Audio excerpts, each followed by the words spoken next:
సైనికులు అలాగే ఉంటారు. ఈరోజు రాజు మారాడు, సైనికులు ఆటోమేటిక్గా మారాలి.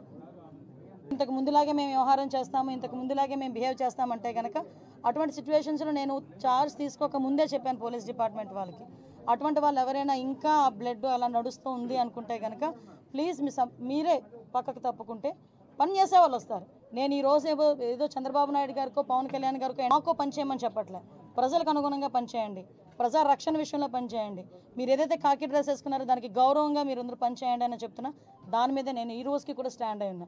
నేను ప్రతిపక్షంలో ఉన్నప్పుడు అదే మాట చెప్పాను, అధికారంలోకి వచ్చి హోమ్ మినిస్టర్ అయిన తర్వాత కూడా అదే మాట చెప్తున్నా. దీంట్లో ఎక్కడ కూడా డీవియేషన్ లేదు. సోషల్ మీడియా వ్యవహారంలో ఎవరి మధ్యలో జరుగుతూ ఉన్నారు, దాని మీద చాలా కేసులు పెడుతున్నా కూడా కోర్టు మీద కామెంట్ చేస్తే కూడా పరిస్థితులు అట్లే ఉన్నాయి.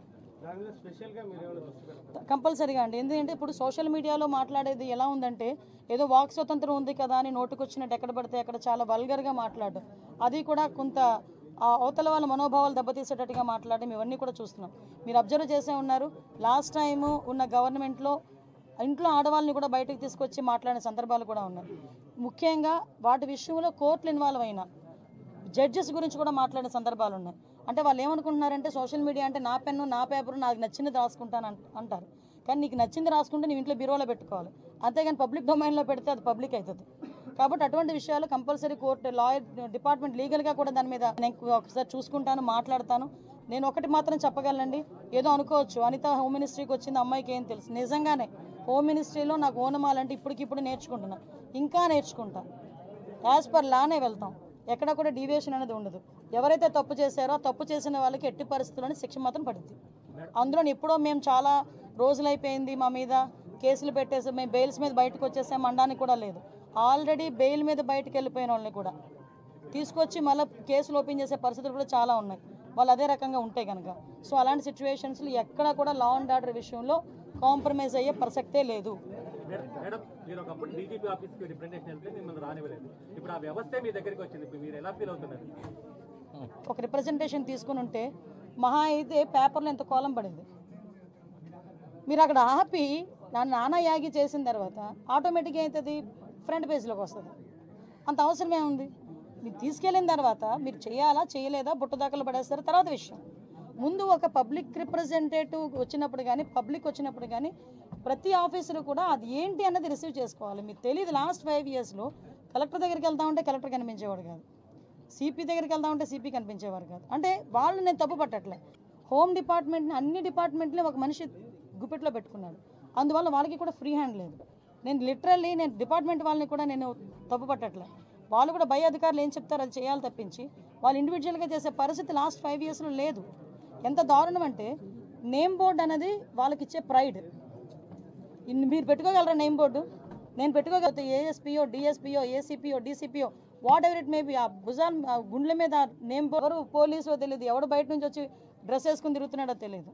సో అటువంటి సిచ్యువేషన్స్ అయితే ఇంక జరుగు. 100 days యాక్షన్ ప్లాన్ ఇప్పుడే తీసుకొచ్చి ఇచ్చారు.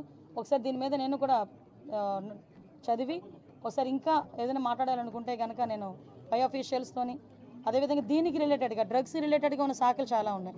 ఇప్పుడు ఫర్ ఎగ్జాంపుల్ డీఅడిక్షన్ సెంటర్స్ ఉంటాయి, డిపార్ట్మెంట్ ఆఫ్ హెల్త్, అదేవిధంగా మనకి ఫారెస్ట్ డిపార్ట్మెంట్తో మాట్లాడాలి, ఎక్సైజ్ డిపార్ట్మెంట్ వాళ్ళతో మాట్లాడాలి. ఇలాంటి అన్ని డిపార్ట్మెంట్స్తోని కూడా ఒకసారి మాట్లాడి కూలంకషంగా ఉండి ఒకటైతే క్లియర్, ఈ 100 days ప్లాన్లో కంపల్సరీగా గంజాయి డ్రగ్స్ రవాణా అన్నది మ్యాక్సిమం తగ్గింది. ఎందుకు కేసులు ఎత్తాలి, దేనికి కేసులు ఎత్తాలి? ఈరోజు తెలుగుదేశం పార్టీ ఆఫీస్ మీద దాడి జరిగింది, ఈరోజు ఆ దాడి జరిగిన ఇష్యూ గురించి ఎంతవరకు వచ్చి తెలుసుకోవాలి. చాలా పేక్ కోసి చంపారు, ఇంకా చాలామంది విషయాలు చాలా అన్యాయాలు జరిగినాయి. అలాగని తెలుగుదేశం పార్టీ వాళ్ళ మీద కాదండి, మామూలు నార్మల్ పబ్లిక్ మీద కూడా అక్రమంగా కేసులు బనాయించిన వాళ్ళు చాలామంది ఉన్నారు, బాధితులు చాలామంది ఉన్నారు. అవే కాకుండా ఎవరైతే ఎంక్వైరీ చేసి వాళ్ళకి బాధితులు ఎవరైతే ఉన్నారో వాళ్ళకి న్యాయం చేసేటట్టు చేస్తాం. రెడ్ బుక్ లో కొన్ని పేర్లు, అధికారుల పేర్లు మీరు చెప్తున్నట్టుగా ఎవరైతే ఆ గీత దాటి ప్రవర్తించారు వాళ్ళకి సంబంధించిన పేర్లు ఆ లిస్ట్ మీ దగ్గరికి వచ్చిందా? దాని మీద మీరు ఏమైనా యాక్షన్ తీసుకునే ముందు చెప్తాను. మీ దగ్గరికి వచ్చిందా? యాక్షన్ తీసుకునే ముందు చెప్తాను. పూర్వపు హోమ్ మినిస్టర్ అందరూ కూడా ముఖ్యమంత్రి చేతిలో కీలుబొమ్మలాగా వ్యవహరించేవారని ఆరోపణలు ఉన్నాయి, నిజంగా పక్కన పెట్టారు. ఈసారి మీ మార్పు హోమ్ మినిస్టర్ ఎలా ఉండబోతుంది? నేను హోమ్ మినిస్టర్గా ఛార్జ్ తీసుకోక ముందే నేను కూర్చొని ఫీల్డ్ మీదకి వచ్చానంటేనే చంద్రబాబు నాయుడు గారు కానీ లోకేష్ గారు కానీ వెనకాతల నుంచి నన్ను ఎంత ఎంకరేజ్ చేస్తున్నారు, ఫ్రీ హ్యాండ్ ఎంత ఇచ్చారు అనేది మీకు అర్థం అవ్వాలి. మీకు అర్థం ఒకటే చెప్తున్నా, ఏ పోలీసులతో అయితే నేను అవమానపడ్డాను అదే పోలీసులు దగ్గర నన్ను గౌరవంగా నిలబెట్టిన ఘనత కూడా చంద్రబాబు నాయుడు గారికి దక్కింది.